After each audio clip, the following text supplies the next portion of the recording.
For those of you who don't know, I do currently live in Las Vegas, and usually Las Vegas would skip spring. So sometimes in my head, I don't really want to read spring books because it doesn't really feel like spring in here. But I decided to look through my bookshelves and then look through the cover of the book that actually scream spring for me. So I have, I think, 10 books that I think look like it might be a spring book. I have not read any of these, so if you have read them and you know if it takes place in the spring or not, leave them in the comment below. This first book is called Just Playing House by Farah Heron. I think that is how you say the author's name. And this is how the book looks like. But don't you think this just screams spring? Because it has all of these pretty plants that I feel like in real life I will not be able to keep alive because I am a plant killer, unfortunately.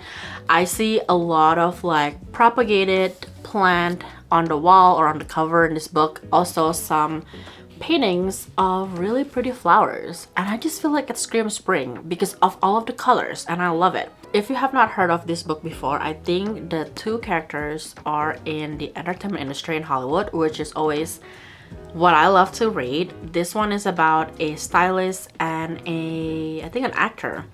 So I'm just gonna read the back of the book.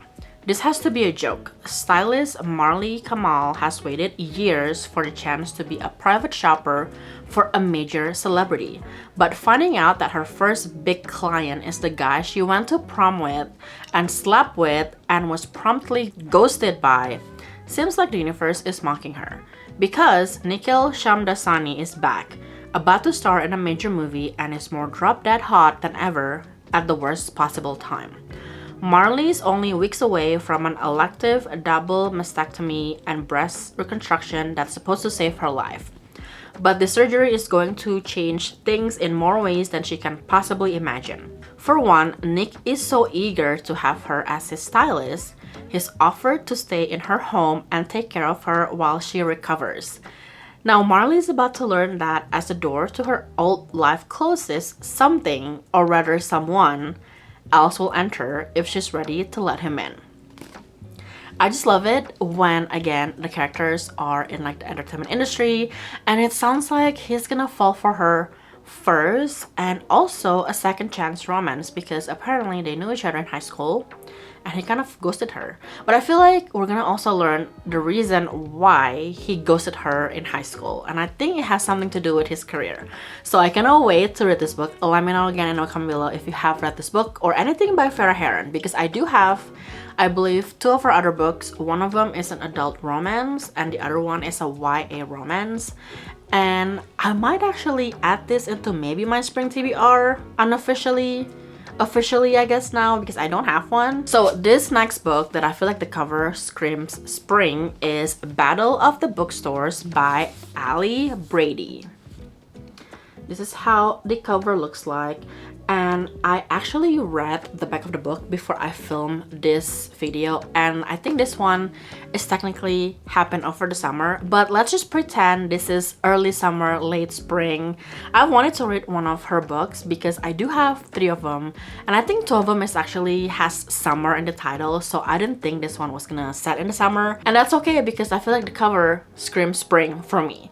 Anyways, this one is about 2 bookstore managers. Despite managing bookstores on the same Boston street, Josie and Ryan have never interacted much. Josie's store focuses on serious literature and Ryan's sells romance only. But when the new owner of both stores decided to combine them, the 2 are thrust into direct competition. Only one manager will be left standing, decided by who turns the most profit over the summer. Efficient and detail-oriented Josie instantly clashes with easygoing and disorganized Ryan. Their competing events and contrasting styles lead to more than just frustration. The sparks between them might just set the whole store on fire.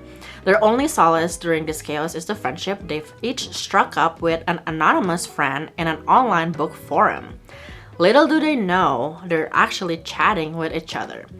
As their rivalry heats up in real life, their online relationship grows. And when the walls between their stores come tumbling down, Josie and Ryan realize not all's fair in love and war. And maybe, if they're lucky, happily ever afters aren't just for the books. Okay, I love, first of all, workplace romance, and I love even more when it's workplace rivalry turned into romance.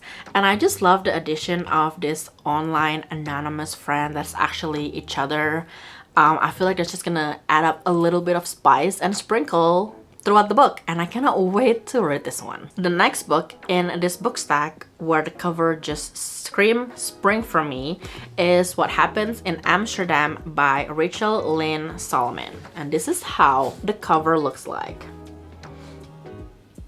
I've never been to the Netherlands before, but I'm pretty sure the tulip season is during the spring, and I just love that this is the main player, I guess, in the cover, obviously, other than the two people in it.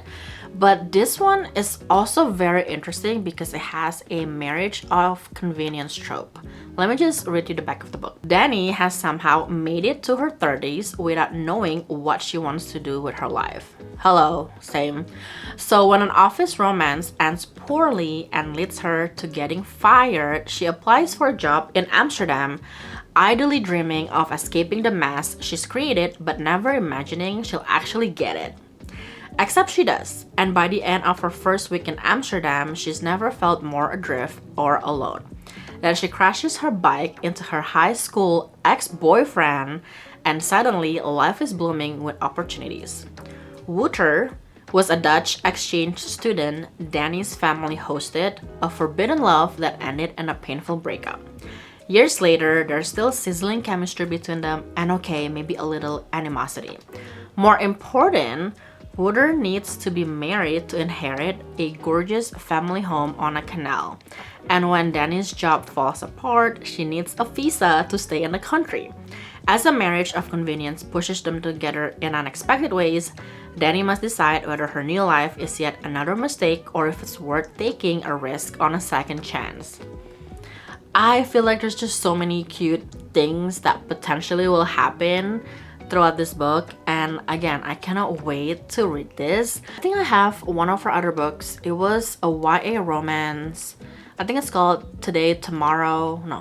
Yesterday, Today, and Tomorrow or something like that. It was inspired by 10 Things I Hate About You, and it takes place in Seattle, and that movie is one of my favorite movie of all times. I haven't read that book, but I think I will. Maybe I will read this one first because this one sounds really interesting. It's kind of up my alley. And I don't know, but I feel like the plot of this book that is written in the back is just something that would be cool to do. Like if you were to get a job in Europe and you get to also see kind of like your ex-boyfriend and potentially marrying him and falling in love with him again. I don't know. It sounds pretty cool, and I cannot wait to read this. Let me know in the comment below if you have read it or if you have read any other Rachel Lynn Solomon's books. I do follow her on Instagram, I believe, and I know that she actually moved to Amsterdam not too long ago. I'm not really sure if that is how she met her husband. Maybe she'll come out with more books about living in the Netherlands. That'd be cool as well to kind of learn about it from someone who actually lived there. But anyways, I cannot wait to read this book. Now that I'm looking at my book stack, I feel like this would be a great spring TBR as well if you don't have one yet. Anyways, the next book is The Love of My Afterlife by Christy Greenwood. And this is how the cover looks like. I feel like the color scheme is what makes me think of spring. I'm not really sure if this book is actually set in the springtime, but again, this one has a very interesting premise, and that is why I decided to pick it up. And I think if you're a fan of Ashley Poston or maybe magical realism book, this one is something that you might want to consider picking up. But let me also again read the back of the book. If she wasn't dead already, Delphi would be dying of embarrassment. Not only did she just die by choking on a microwavable burger, she's also now standing in her sparkle and shine nightie in front of the hottest man she's ever seen, and he is smiling at her. As they start to chat, everything else becomes background noise. That is until someone comes running through a door yelling something about a huge mistake, and sends the dreamy stranger back down to Earth. And here, Delphi was thinking her luck might be different in the afterlife. When Delphi is offered a deal in which she can return to Earth and reconnect with the mysterious man, she jumps at the opportunity to find her possible soulmate and a fresh start.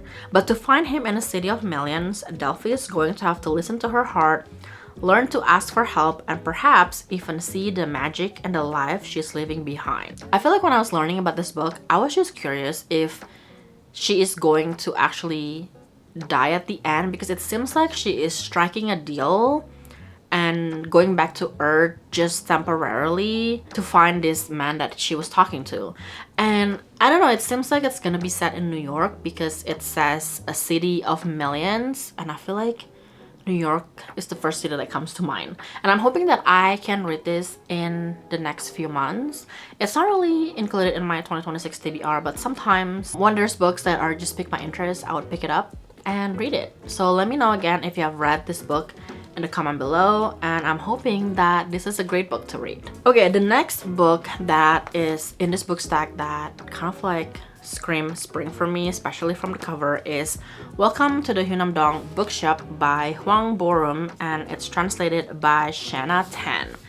And this is how the cover looks like, and I feel like it definitely screams spring for me because of all of the cherry blossoms and the really bright blue sky. And I actually won this book from a giveaway, I believe. It came with a tote bag and also a bookmark, and I have just been super interested in reading this book. I feel like some of the other translated fiction book that I read that is translated from Korean, it just has really like touching story, wholesome story about like day-to-day life. But let me just read the back of the book because I honestly don't know what the plot or the book is all about. Youngju is burnt out. She did everything she was supposed to. Go to school, marry a decent man, get a respectable job. Then it all fell apart. In a leap of fate, Youngju abandons her old life, quits her high-flying career, and follows her dream. She opens a bookshop in a quaint neighborhood in Seoul. Surrounded by books, Youngju and her customers take refuge. From the lonely barista to the unhappily married coffee roaster and the writer who sees something special in Youngju, they all have disappointments in their past. The Hunamdong Bookshop becomes the place where they all learn how to truly live. A heartwarming story about acceptance and the healing power of books. Welcome to the Hunamdong Bookshop is a gentle reminder that it's never too late to scrap the plot and start again. I feel like this book is gonna be similar to the other one that I read, the Second Chance Convenience Store, I think, last year. This book is a little bit thicker. I feel like we're probably gonna learn about obviously Youngju, the main character, as well as the customers and just people around the neighborhoods that would visit the bookshop.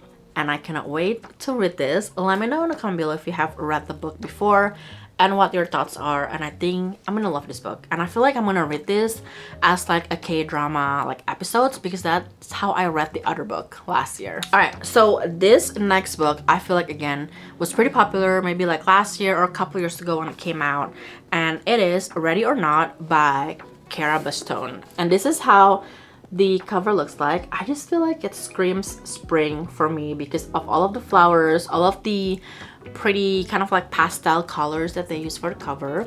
I'm not really sure if this is actually set in the spring, but maybe it's not. Let's just read the back of the book. And I kind of know about the book because it was pretty popular last year. This one is about Eve, who lives for surprises. Just kidding. She expects every tomorrow to be pretty much the same as today. She loves her cozy apartment in Brooklyn, close to her childhood best friend Willa, and far from her traditional Midwestern family who have never really understood her. While her job is only dream adjacent, it's comfortable and steady. She knows what to expect from life until she finds herself literally expecting after an uncharacteristic one-night stand. Now, Eve's loyal friendship with Willa is feeling tense, and it's actually Willa's steadfast older brother, Shep, who steps up to help. He's always been friendly, but now he's ordering her surprise lunches, listening to all her complaints, and is suddenly kinda hot. Then there's the baby's father, who is technically supportive but majorly conflicted. Maybe it's her surging hormones, maybe it's the way Shep's shoulders look in a t-shirt, but Eve starts to wonder if she's been secretly desiring more from every aspect of her life. Over the course of 9 months, as Eve struggles to figure out the right next step in her expanding reality, she learns that family and love in all forms can sneak up on you when you least expect it. I actually just recently read another Cara Bastone's book last month in March called Promise Me Sunshine, and I really love her writing and just again the story in that book. And I feel like this is gonna be hopefully have similar vibe and similar reading experience for me. I feel like a lot of people who don't like the unplanned pregnancy trope was hesitant to pick up this book, but at the end they also love it. I have not really formed any opinion about unplanned pregnancy trope because I don't think I've ever read any book with that trope just yet, but hopefully I will love this book as well. So these next 2 books are YA romance, and I do like to read YA romance, but I feel like I haven't been in the mood to read it this year, but maybe I will read one of them in the spring. But this book is called This Time It's Real by Anne Liang, and this is how the cover looks like. I just feel like it screams spring for me because of the rain, spring, shower. I feel like that is kind of like on the nose, but I have wanted to read Anne Liang's book because I've heard pretty great things about her books, and I do have one of her fantasy book that is a standalone, which is great, and then this one is her YA romance book. I think she's coming out with a couple new YA romance book probably last week or something. I don't remember, but I saw her Instagram promoting her new book. But I don't know, this one just really piqued my interest, and let me just read the back of the book because I don't really remember what it was all about. Okay, when 17-year-old Eliza Lynn's essay about meeting the love of her life goes viral, her entire life changes overnight. Now she has the approval of her classmates at her new international school in Beijing, a career-launching internship opportunity at her favorite magazine, and a massive secret to keep. The truth is, Eliza's never been in a relationship before, let alone in love. All good writing is lying, right? Desperate to hide the truth, she strikes a deal with the famous actor in her class, the charming but aloof Cass. She'll help him write his college applications if he poses as her boyfriend. Cass is a dream boyfriend. He passes handwritten notes to her in class, makes her little sister laugh, and takes her out on motorcycle rides to the best snack stalls around the city.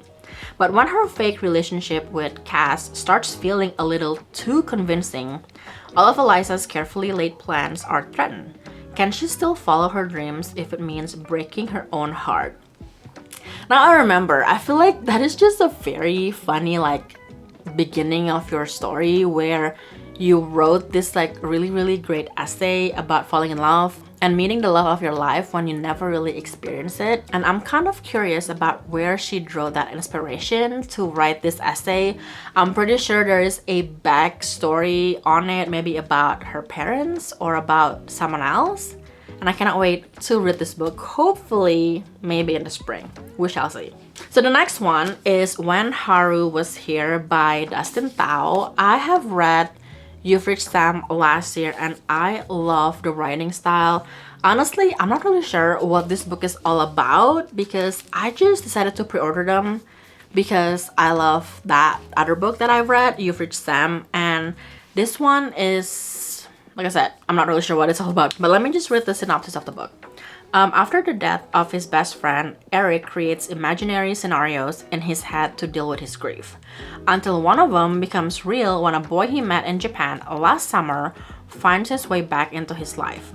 When he least expected, Haru walks into the coffee shop and sits down next to him. The only thing is, nobody can see him but Eric.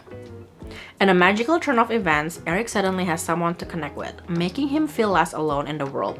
But as he and Haru spend more and more time with each other, he begins to question what is real. When he starts losing control of the very thing that is holding him together, Eric must finally confront his reality, even if it means losing Haru forever. I didn't know that these books that Dustin Tao wrote is mostly about grief, because if you know about You've Reached Sam, it's also about grief. Sam is Julie's boyfriend in high school and he died unexpectedly, and this one has pretty similar feeling. Hopefully it's not too sad for me to read. I know that when I read Your Fridge Sam, I don't think it was sad per se until like toward the end of the book.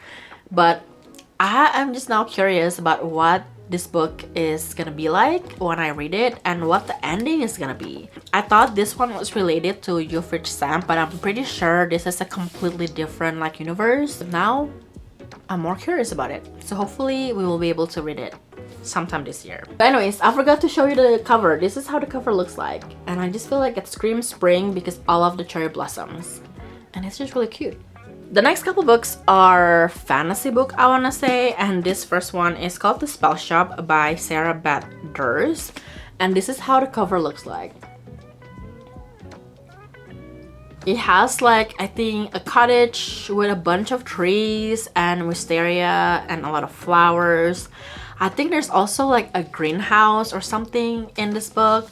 And I also love the sprayed edges, and it's purple. I know the second book has came out, but I haven't had a chance to buy it because I haven't even read this one. And the sprayed edges of that book is green. So if I like this one, I think I will get the second book.